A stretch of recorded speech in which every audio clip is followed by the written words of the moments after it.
What's up, everybody? Welcome into this week's episode. Happy Saturday, Chicago. If you're listening in your car, it's warm, it's muggy, it's summertime, so what better to bring in my producer, John Meadows, with his producer's mailbag, questions that we've been getting on the internet from TikTok, YouTube, Instagram, and also John Meadows' brain himself. John, welcome to the show. How are you? I'm doing well. Thank you for having me once again. Hopefully we can do this once a month for John's, I'm going to call it sports therapy session with Joey here, because I don't have anybody else to talk sports with in my life. My sports circle is very, very, very, very tight. Cool. So let me lead off with this. You had recently talked about the Bears with your healthy skepticism. And I completely respect that. So while protecting your heart, what are the things you look for in training camp and preseason to get your hopes up and ultimately break your heart again? These are billable hours, by the way, John, just so you know, in terms of a therapy session. I want to let you know. So when you say that, it's a small thing for me personally, but I always still harken back and I think about this all the time. And it's actually a conversation that I had a couple of years ago on a different show with Mark Silverman from ESPN 1000. And my whole life, when we talk about training camp, and I raced to whether it was the printed newspaper of the Chicago Tribune or whether it was the Chicago Sun-Times, or as we move forward into the parlance of podcasts and radio, you'd get on there and you'd listen. And one of my favorite journalists of all time was Jeff Dickerson. Jeff Dickerson would either write or come onto a show and they'd go, "Hey, Jeff, how did the team look today? How did the quarterback look today in training camp?" And he would just go, "Guys, it was a little up and down. It was a little choppy. It was a little this. It was a little that. They have some work to do." You hear it all the time, John, of how the defense is ahead of the offense. And somehow in this town in Chicago, because we love our defense so deeply, we go, "Oh, yeah, okay, our defense is going to be really good. Let's lean on, stop the run, and maybe we'll win some football games." So what I want to hear, and I think Chicago Bears fans want to hear, just for once in my life, I would love to hear in training camp a reporter come onto a show, a radio hit, whatever, and say, "Man, Caleb looked great today. Man, Caleb was carving up the opposing defense." And not just on 7-7, but in all the drills. We have 2 joint practices coming up in training camp. It's the Dolphins and it's someone else I can't remember off the top of my head. But I would love nothing more than have them say, "Man, the offense just absolutely destroyed the Dolphins in joint practice today." I am not in any way saying or alluding to that being the one huge harbinger of a huge season for Caleb Williams and Ben Johnson, and the Bears are going to go to the playoffs. But when you talk about training camp, you talk about healthy skepticism that I'm having because I'm in prove-it mode. I think that is one of the components there of hearing that the offense gets off to a fast start, stays in rhythm. Caleb looks good. The deep passes look good. The ball's coming out of his hands. And I think that's the best version of a training camp story you could hear that's going to set the Bears up for success this season. What are your thoughts on the last 2 seasons? You know, me being an off-season king, this is my third go at it. The past 2 seasons, I bought into the off-season. And I bought in hard. And, you know, I should be in prove it mode as well, because, you know, those 2 seasons, you know, I didn't think we were going to win a whole bunch, but I wanted way more of a fist fight than we got in those 2 seasons. What do you think is the disconnect between, especially last year? We had a great training camp. We had a great off-season. A great training camp. And, you know, HBO didn't help. You know, that just raised the hype. Like, after that season was over, you know, I'm so dumb. I'm like, "We're going to win it all." You know, he got a great haircut. His beard looks great. I don't know what I was buying into. What do you think that disconnect is between preseason and regular season? Well, I don't want to happens not even to the Bears, for everybody. Yeah, I don't want to speak for everyone because I'm with you, man. I've been doing a lot of like personal inventory as a Bears fan of like why am I like this, and why is my team the way that it is. I think the best answer that I could provide with that, and the thing that I've really tried to start focusing on over the last year or so, is I think, and rightfully so, I think Bears fans, we haven't had the quarterback here in a long time. You know, 4,000 yards, 30 touchdowns. We all know about that. So I think Bears fans are really starved and excited for some sort of version of an explosive offense, or an offense that can score seemingly at will or at any moment to keep us in a game and one day carry us to either a playoff berth or a championship. So when we get the shiny toys of drafting a Rome Odunze, when we trade for a DJ Moore, when we draft a Caleb Williams, even for someone when we sign a DeAndre Swift, who I wasn't a huge fan of, it's easy to have that version of optimism and get really excited. I think personally, the thing that we keep forgetting as Bears fans, because it isn't fun to think about and it isn't sexy to talk about, is it really comes down to the offensive and defensive lines. You know, I think offensive line, as Bears fans, we all know that it's been a bugaboo for years. I mean, who hasn't thrown back a cold one in a bar and complained about the Bears offensive line over the last 15 or 20 years? Everyone has done it, right? But I think at the end of the day, when we get into this off-season minutia of getting excited and hyperbolic about the team, I think we continuously forget about the quality of both of those lines. So when we talk about healthy skepticism with this team right now, I have cautious optimism about the offensive line. They revamped the entire unit, right?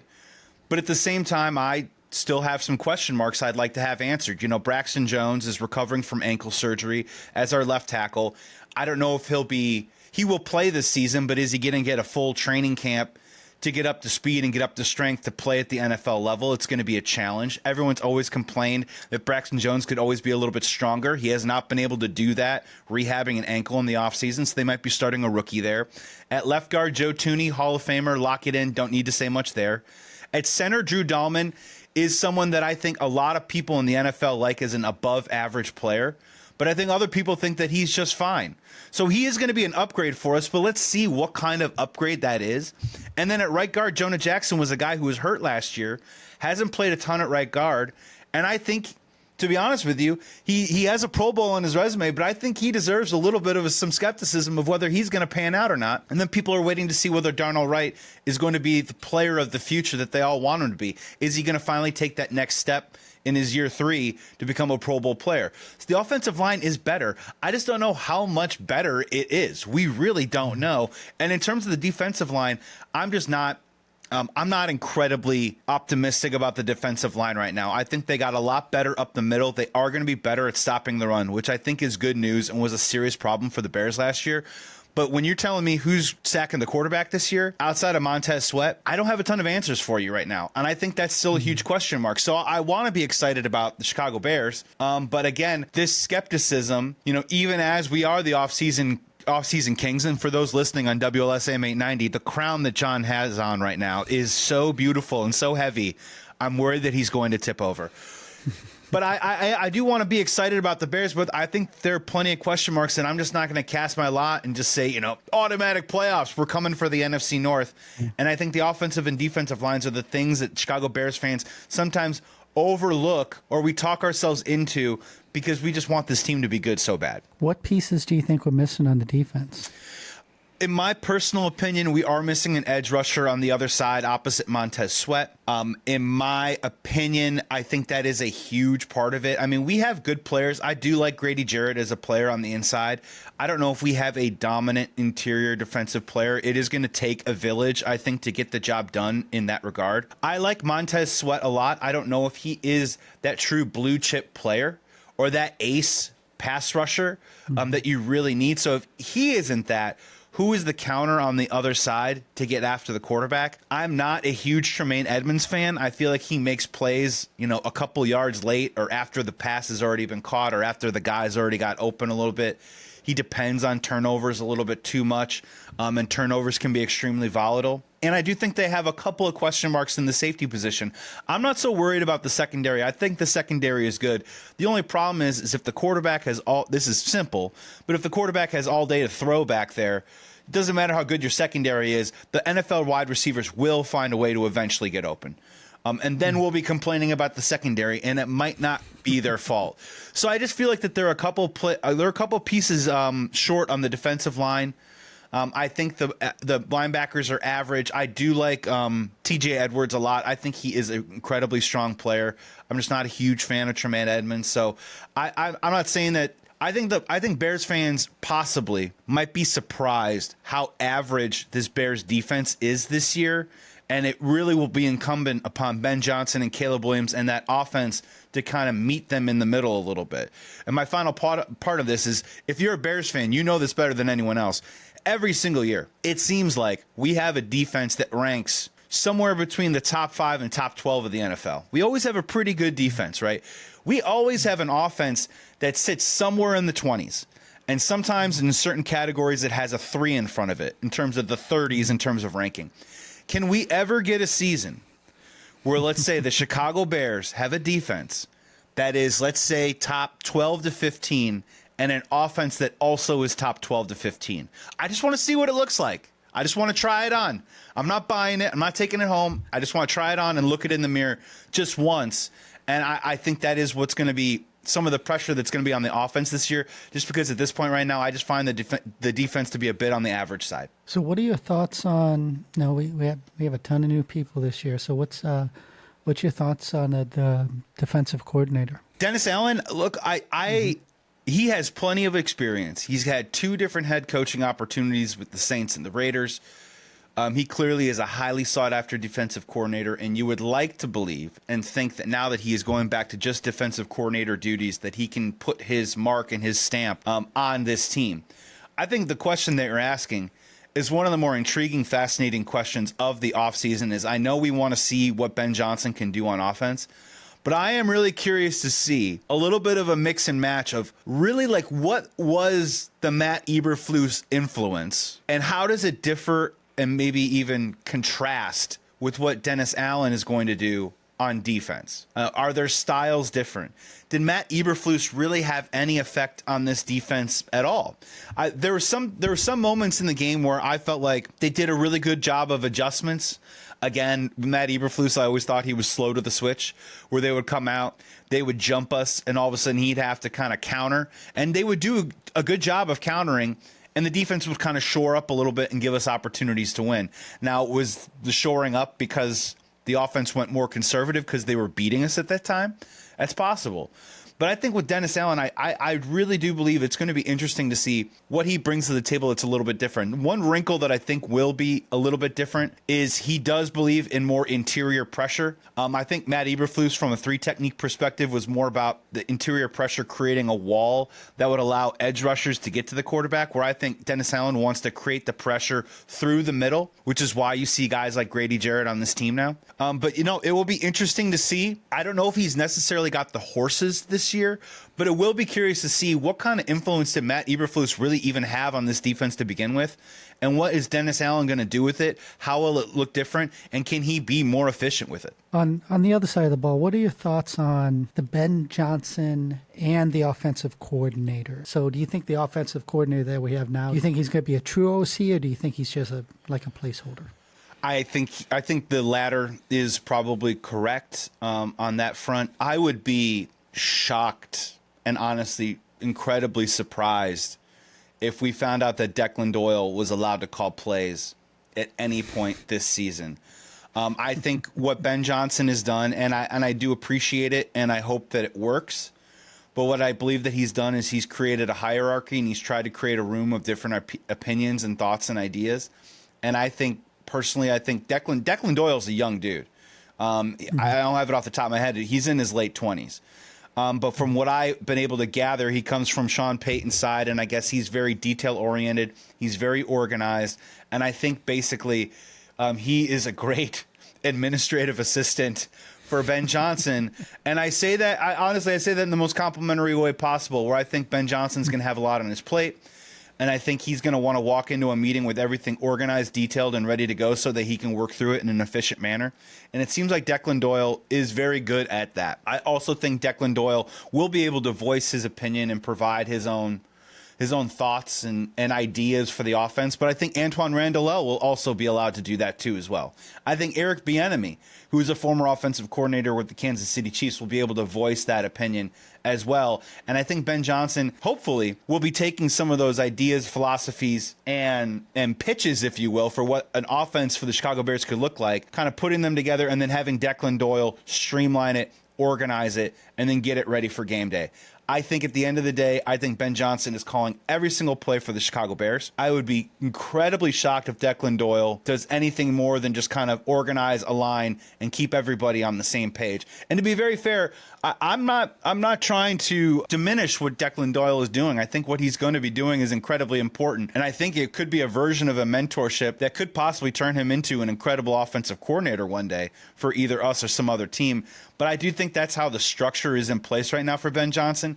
And I have to admit, I am on board with it. To be honest with you, I think one of the big positives and maybe one of the reasons for enthusiasm and optimism in this town is, this isn't going to win you football games, but the coaching staff that they've assembled on the offensive side of the ball has pedigree, has attitude, has personality, has intelligence, and I think it's a really intriguing group that Ben Johnson is surrounding himself around in year one. And I think that does give him hopefully a leg up to get this offense off and running. It will obviously always come down to the players then executing on the field at that time. This next question is a mixture because I got half of this from our TikTok. Hey everybody, we have a TikTok page now. So what are your thoughts? Something that I do, especially like last season. So we were 5-12 last season. Correct. Is that it? Lost 10 in a row. So lost 10 in a row. There's 4 games in there that we should have won. You're losing by inches and what have you. If we win those 4 games, we're 9-8. And this is coupled with someone over on TikTok he was talking about the White Sox. And he in his comment, he was like, hey, the White Sox has had 19 games where they only lost by 1 run. Yeah, the White Sox are 4-19 in 1-run games right now. So what are your thoughts of using like the almost wins as a data point for gauging how good of a team is and showing that the pieces are there to be a really, really good team, but they're not being utilized? What do you use those same data points thought process? Yeah, no, Look, I think it's a great question, and you should definitely follow us on TikTok if you're not. If you're listening to WLSAM 890, drive safely, and then park, pick up your phone, and follow us on TikTok. It's a lot of fun.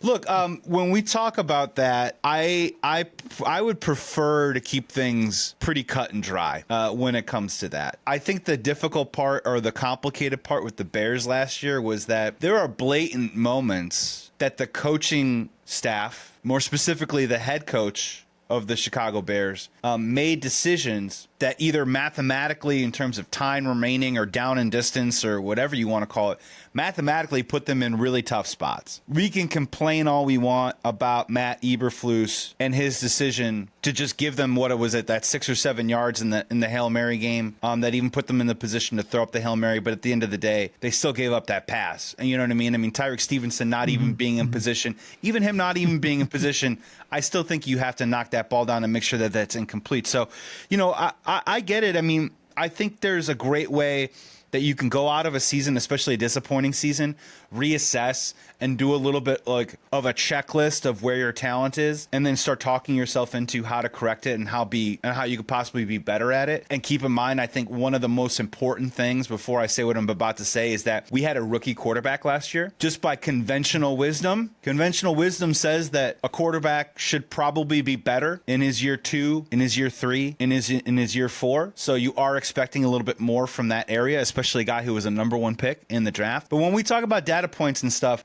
I keep it pretty cut and dry, man. We're a bad football team. You lose those games because you're a bad team. You lose those games because you are not a team. You lose those games because you're not prepared to play winning football or compete for the playoffs and go to the Super Bowl. There is a reverse coin to that, and we've seen great teams do it in this town. Like, think of a lot of the Lovey teams and those defenses and some of the games where we snatched victory from the jaws of defeat, right? And made crazy plays.